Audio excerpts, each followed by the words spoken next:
and Girl Sadie here. I'm outside. We just finished dinner and I'm getting ready to check on the boat. We've had a lot of waves today and a lot of wind. So gonna see what's going on with the boat.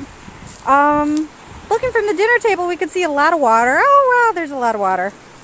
Let's see what it's looking like. The waves are pretty bad. This area right here is usually dry, but it's completely filled with water right now. It's a little pool. I don't know how I could even get to the dock if I wanted to. Wow, that's pretty crazy. Let's see if we can see some of the waves from over here.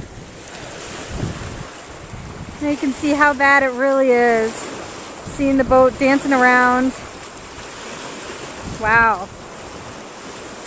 We haven't seen a lot of boats out today. I'm thinking this is probably why. Yeah. Lots of spray. It's pretty dramatic. I hope the boat's okay. From here it looks like it's tied tightly, so that's nice, I guess. It has a slow leak in it. I hope that's okay. I bailed it this morning, so hopefully that means we're good. But I guess I'll have to go check on it and see what it's like when it calms down. See ya.